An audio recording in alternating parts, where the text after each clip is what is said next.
አሰላሙ አለይኩም ወራህመቱላሂ ወበረካቱ። የተወደዳችሁ እንዴት ቆያችሁን? የመጋቢት 24 2018 ሚንበር ኸበር ጀመረ። ፋይዛ መሐመድ ሚንበር ኸበርን እየመራው ከናንተ ከተመልካቾች ጋር ቆያለሁ። እስከ ፍጻሜው አብራችሁን እንድትዘልቁ በአክብሮት እየጋበዝኩ ለዕለቱ ከያዝናቸው ጉዳዮች መካከል አበይቱን አስቀድማለሁ። የኢትዮጵያ ሃይማኖት ተቋማት ጉባኤ በጋሞ ዞን በደረሰው የመሬት መንሸራተት አደጋ ጉዳት ለደረሰባቸው ወገኖች የ2 ሚሊዮን ብር ድጋፍ አደረገ።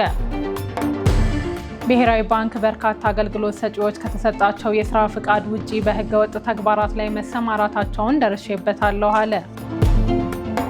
በአሜሪካ የሚንቀሳቀሰው የሙስሊሞች ተሟጋች ቡድን ሰብአዊነት የጎደለው ነው ያለውን ፕሬዝዳንት ትራምፕ በኢራን ላይ የሰነዘሩት ዛቻ ላይ ነቀፌታ ሰነዘረ። የሚሉት የሚንበር ኸበር አበይት ጉዳዮች ናቸው። አብራችሁን እንድትቆዩ በድጋሚ እየጋበዝን ወደ ቀዳሚው ኸበር አልፋለሁ። የኢትዮጵያ ሃይማኖት ተቋማት ጉባኤ በጋሞ ዞን በደረሰው የመሬት መንሸራተት አደጋ ጉዳት ለደረሰባቸው ወገኖች የ2 ሚሊዮን ብር ድጋፍ አደረገ። በደቡብ ኢትዮጵያ ክልል በጋሞ ዞን ጋጮ ባባ ወረዳ ማዞ ዶይሳ ቀበሌ በዚህ ወር መጀመሪያ ላይ በጣለው ከባድ ዝናብ በደረሰው የመሬት መንሸራተት አደጋ ጉዳት ለደረሰባቸው ወገኖች የ2 ሚሊዮን ብር ድጋፍ አድርጓል። የጉባኤው የበላይ ጠባቂ አባቶች ድጋፉን ያደረጉት ዛሬ መጋቢት 24 2018 በአርባ ምንጭ ከተማ በመገኘት ነው። በወቅቱ በመሬት መንሸራተት አደጋው የ125 ሰዎች ህይወት መጥፋቱን የኢትዮጵያ አደጋ ስጋት ስራ አመራር ኮሚሽን ማስታወቁ የሚታወስ ሲሆን የ81 ሰዎች አስክሬን መገኘቱንም ገልጾ ነበር። ቀሪ 44 ሰዎች አስክሬን አለመገኘቱ እንዲሁም በንብረት ላይ ከፍተኛ ውድመት መድረሱ የሚታወስ ነው። በአደጋው ከ18500 በላይ ሰዎች ተፈናቅለዋል። ይህን ተከትሎም የኢትዮጵያ ሃይማኖት ተቋማት ጉባኤ የበላይ ጠባቂ ልዑኮች በኩል ለመልሶ ማቋቋሚያ ዓላማ የሚውል የ2 ሚሊዮን ብር ድጋፍ አድርጓል። የኢትዮጵያ እስልምና ጉዳዮች ጠቅላይ ምክር ቤት ፕሬዝዳንት ሼክ ሀጂ ኢብራሂም ቱፋ መላው ህዝበ ሙስሊም ከተጎጂ ወገኖች ጎን በመቆም አስፈላጊውን ድጋፍ እንዲያደርግ ጥሪ አቅርበዋል። ድጋፉን የተረከቡት የጋሞ ዞን ዋና አስተዳዳሪ ዶክተር ደምሴ አድማሱ መንግስት ከሚመለከታቸው ባለድርሻ አካላት ጋር በመተባበር ለተጎጂዎች ሰብአዊ ድጋፍ እያቀረበ እንደሚገኝ ገልጸዋል። ከመኖሪያ ቦታቸው ተፈናቅለው የሚገኙ ወገኖችን ከአደጋ ስጋት ነፃ ወደሆነ ቦታ በዘላቂነት ለማስፈር የቦታ ልየታ ተጠናቋል ብለዋል። ዶክተር ደምሴ በቅርቡም ወደ ተዘጋጀው ቦታ ላይ የማስፈር ስራ እንደሚሰራ ጠቁመዋል። የትግራይ ክልል ባለድርሻ አካላት ለሀገራዊ ምክክር አጀንዳ ማጠናቀር መቻላቸውን ኮሚሽኑ ገለጸ። የኢትዮጵያ ሀገራዊ ምክክር ኮሚሽን ከትግራይ ክልል ተወላጆች ጋር የሚያከናውነውን የመጀመሪያ ዙር የአጀንዳ ማሰባሰብና የሀገራዊ ጉባኤ ተሳታፊዎች ልየታ መድረክ ለሁለተኛ ቀን ቀጥሎ ውለዋል። በመድረኩ ላይ ከ600 በላይ የፖለቲካ ፓርቲ፣ የሲቪክ ማህበራት፣ የተጽዕኖ ፈጣሪ ግለሰቦችና የሃይማኖት አባቶች ተሳታፊ ሆነዋል። በዛሬው መድረክ የፖለቲካ ፓርቲዎች፣ ማህበራትና ተቋማት እንዲሁም ታዋቂ ግለሰቦች በንዑሳን ቡድኖች ተከፋፍለው አጀንዳዎቻቸውን በቡድን ውይይት ማጠናቀራቸውን ኮሚሽኑ አስታውቋል። በቡድን ውይይት የተጠናቀሩ አጀንዳዎች ለጠቅላላ የትግራይ ባለድርሻ አካላት ተሳታፊዎች ቀርበው ሀሳብና አስተያየት ተካቶባቸው የሚጸድቁ ይሆናል። ተሳታፊ ባለድርሻ አካላት ክልላዊና ሀገራዊ ፋይዳ ያላቸውን አጀንዳዎች በውይይት አዳብረው ለኮሚሽኑ እንደሚያስረክቡ የሚጠበቅ ሲሆን ተሳታፊዎች የሀገራዊ ጉባኤ ወኪሎቻቸውንም የሚመርጡ ይሆናል ተብሏል። ኮሚሽነሩ በትግራይ ክልል ምክክር ለማድረግ አስቻይ ሁኔታዎች እስከሚፈጠሩ ድረስ ከክልሉ ባለድርሻ አካላት ጋር ያዘጋጀው የምክክር መድረክ የመጀመሪያ ዙር በነገው ዕለት ይጠናቀቃል ተብሎ ይጠበቃል። ኮሚሽኑ በተጨማሪም በትግራይ ክልል ምክክር ለማካሄድ አስቻይ ሁኔታዎች ሲፈጠሩ ወደ ክልሉ በማቅናት እንደ ሌሎች ክልሎችና ከተማ አስተዳደሮች የአጀንዳ ማሰባሰብ የምክክር መድረክ እንደሚያካሂድ አስታውቀዋል። ብሔራዊ ባንክ በርካታ አገልግሎት ሰጪዎች ከተሰጣቸው የስራ ፈቃድ ውጪ በህገወጥ ተግባራት ላይ መሰማራታቸውን ደርሼበታለሁ አለ። የኢትዮጵያ ብሔራዊ ባንክ በኢትዮጵያ ውስጥ የሚንቀሳቀሱ ህጋዊ የገንዘብ ማስተላለፊያ ወኪሎችን ተከታትሎ ባደረገው ግምገማ በርካታ አገልግሎት ሰጪዎች ከተሰጣቸው የስራ ፈቃድ ውጪና በህገወጥ ተግባራት ላይ ተሰማርተው መገኘታቸውን አረጋግጫለሁ ብለዋል። ማዕከላዊ ባንኩ ይህን ያለው ዛሬ ሐሙስ መጋቢት 24 2018 ባወጣው መግለጫ ነው። ፍቃድ የሌላቸው የገንዘብ ማስተላለፊያ ወኪሎችንና ህገወጥ የሐዋላ መረቦችን መጠቀም በኢትዮጵያ ሕግ የተከለከለ መሆኑን የገለጸው ባንኩ ይህም በሕግና በፋይናንስ ረገድ የሚያስከትለው ተጠያቂነት ይኖረዋል ብሏል። በተጨማሪም የውጭ ሀገር የገንዘብ ልውውጦች ለተቀባዩ እንዳይደርሱ መስተጓጎል ሊፈጠር እንደሚችል በመጠቆም ሕዝቡ ማንኛውንም የገንዘብ ልውውጥ ከመጀመሩ በፊት ሕጋዊ ፈቃድ ያላቸውን ወኪሎች ዝርዝር በብሔራዊ ባንክ ድረገጽ ላይ እንዲያረጋግጥ ባንኩ አሳስቧል።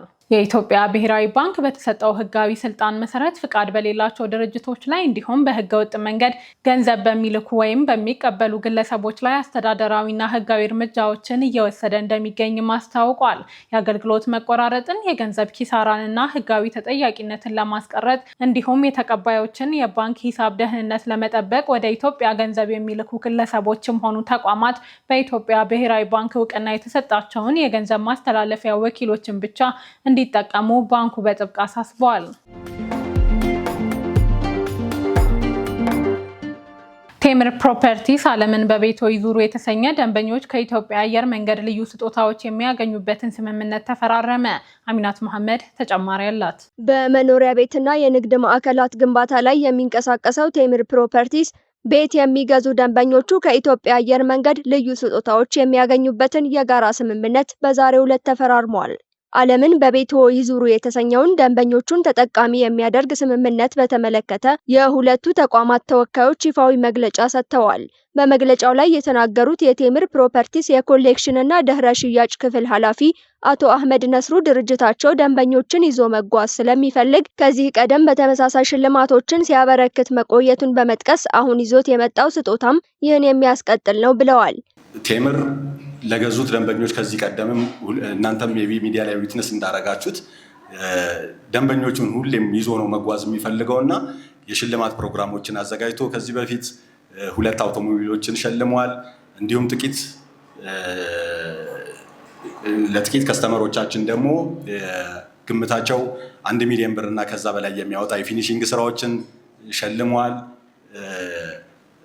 ዛሬም ይሄ የምናደርገው የምንሰጠው መግለጫ የዚህ ተቀጥላ የሆነ የደንበኞችን ኮምፎርት የሚያስጠብቅ ይሆናል ማለት ነው። የቴምር ፕሮፐርቲስ የኢቨንትና ፕሮሞሽን ዳይሬክተር አቶ ኡስማን መሐመድ በማህበራዊ ትስስር መድረኮች በተለይም በቲክቶክ ቻሌንጅ እንደተጀመረ በመግለጽ አሸናፊዎች የዱባይ ጉዞን ጨምሮ የገንዘብ ሽልማት እንደሚበረከትላቸው አስረድተዋል።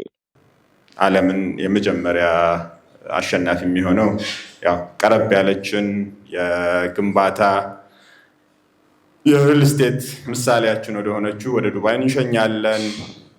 እንዲሁም ደግሞ ወደ ቴክኖሎጂው ደግሞ ዘንበል ብለን አይፎን 17 እንሸልማለን። ሶስተኛው ደግሞ ምንድን ነበር?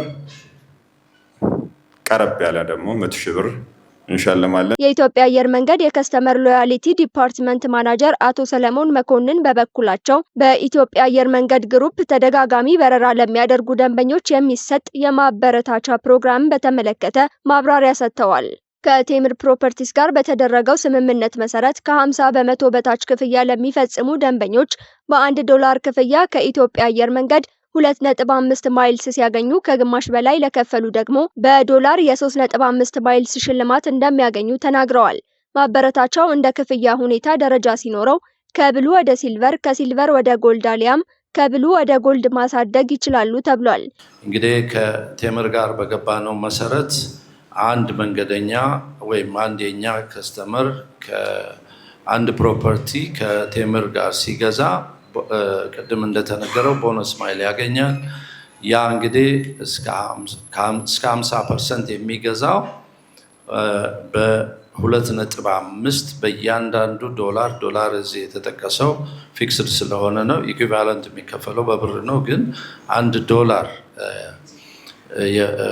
በእያንዳንዱ ዶላር 2.5 ማይል ያገኛል።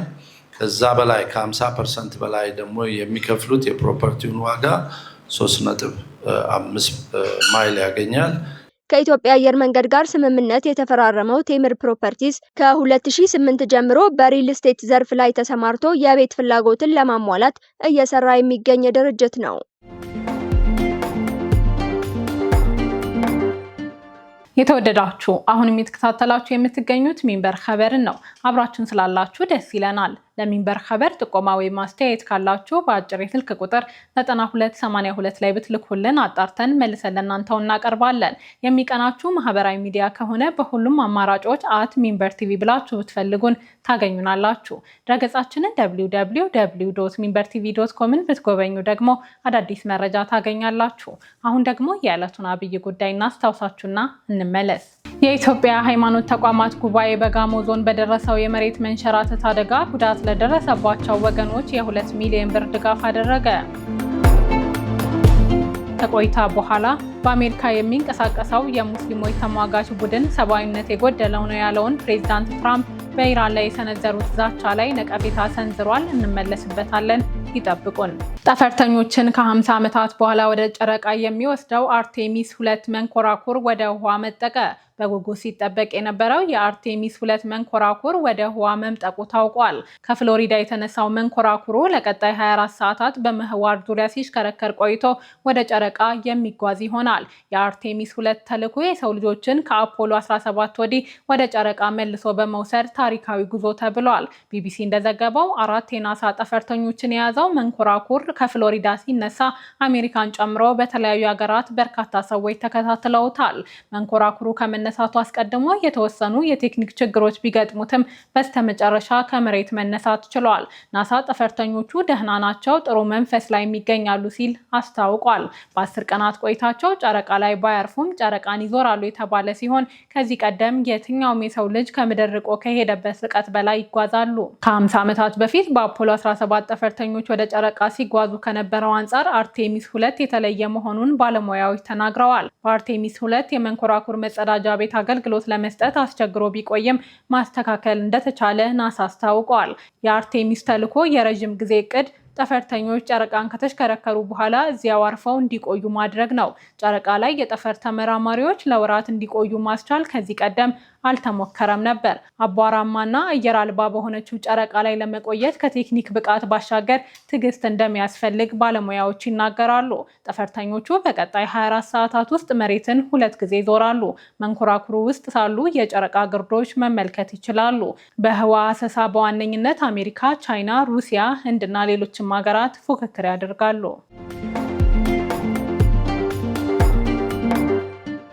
በጣሊያን የባህር ዳርቻ ላምፔዱሳ ደሴት 19 ፍልሰተኞች ሞተው ተገኙ። የጣሊያን ጠረፍ ላይ በምትገኘው ላምፔዱሳ ደሴት በስተደቡብ አቅጣጫ ስትጓዝ በነበረች ጀልባ ውስጥ የ19 ፍልሰተኞች አስክሬን መገኘቱን የጣሊያን ጠረፍ ጠባቂዎች አስታውቀዋል።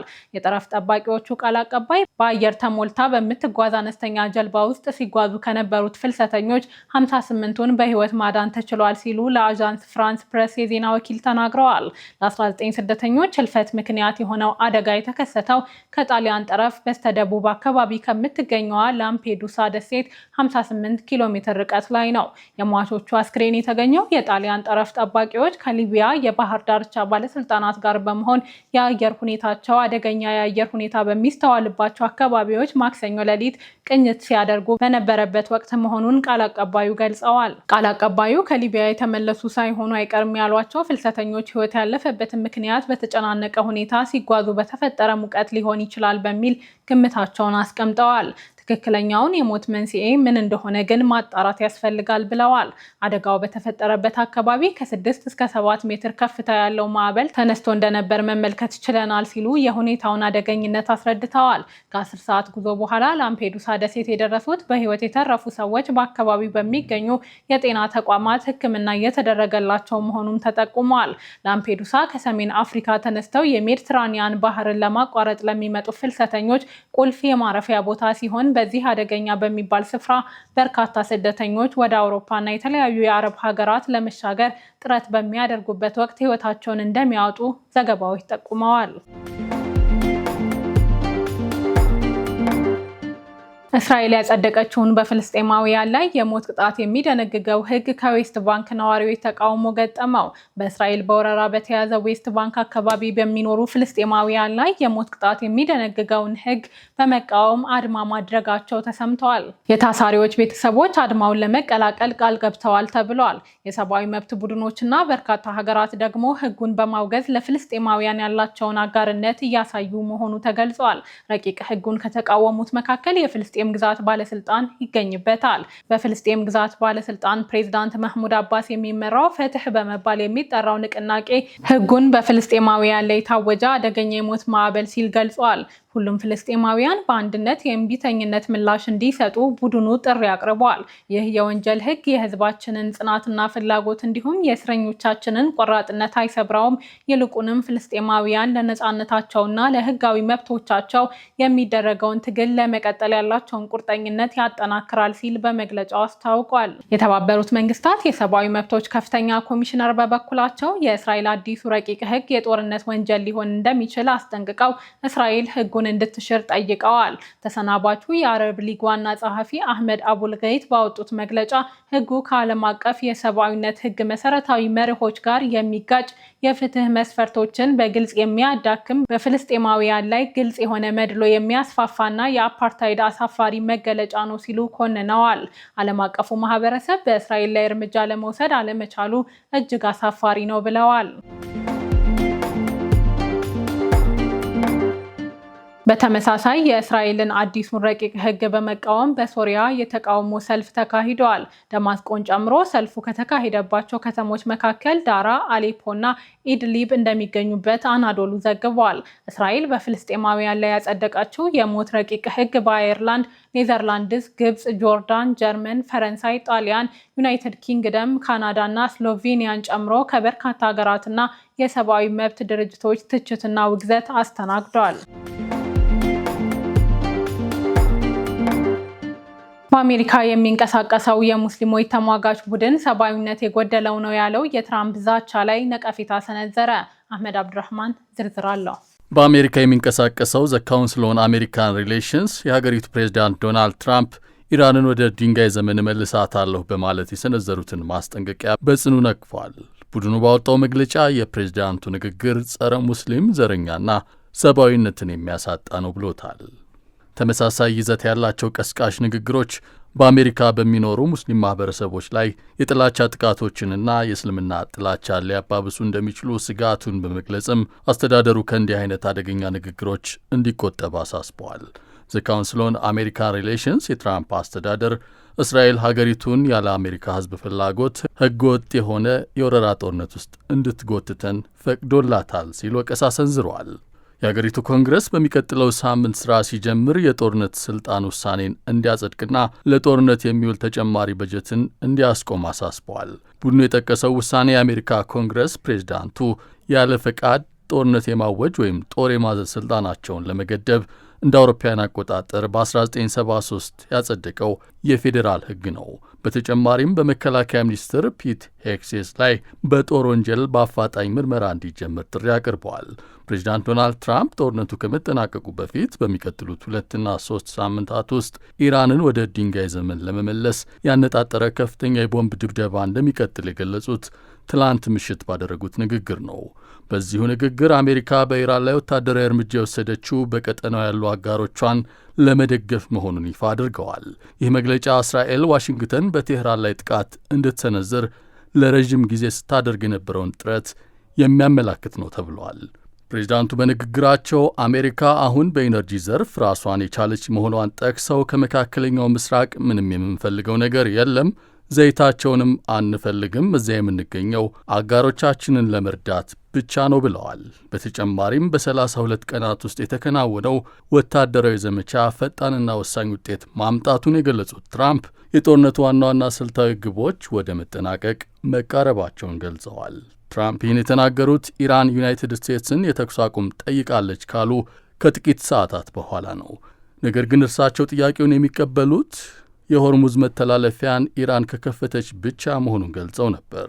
የኢራን የውጭ ጉዳይ ሚኒስቴር የትራምፕ ንግግር ወዲያውኑ አስተባብሏል። ቴህራን ከዋሽንግተን ጋር ምንም አይነት የቀጥታ ንግግር እያደረገች እንዳልሆነ በተደጋጋሚ መግለጿንም ቀጥላለች። ፕሬዚዳንት ዶናልድ ትራምፕ ትላንት ምሽት አሜሪካ በኢራን ላይ የምታካሄደውን ወታደራዊ ጥቃት እንደምትቀጥል መናገራቸውን ተከትሎ የዓለም የነዳጅ ዋጋ በአንድ በርሜል $5 በላይ ጭማሪ አሳይቷል። በዚሁ ሳቢያ የጃፓን፣ የቻይናና የደቡብ ኮሪያ አክሲዮን ገበያዎች ቅናሽ አሳይተዋል። ኢራን ለአሜሪካና ለእስራኤል ጥቃት በሰጠችው ያጸፋ ምላሽ የሆርሙዝ ሰርጥን ከዘጋች በኋላ በዓለም አቀፍ ደረጃ ከሚሰራጨው የነዳጅና የተፈጥሮ ጋዝ አቅርቦት ውስጥ 1/5 መቋረጡ ይታወቃል።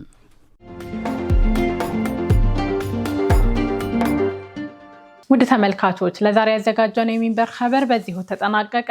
ፋይዛ መሐመድ አብሬያችሁ ቆየሁ። ወሰላሙ አለይኩም ወራህመቱላሂ ወበረካቱሁ።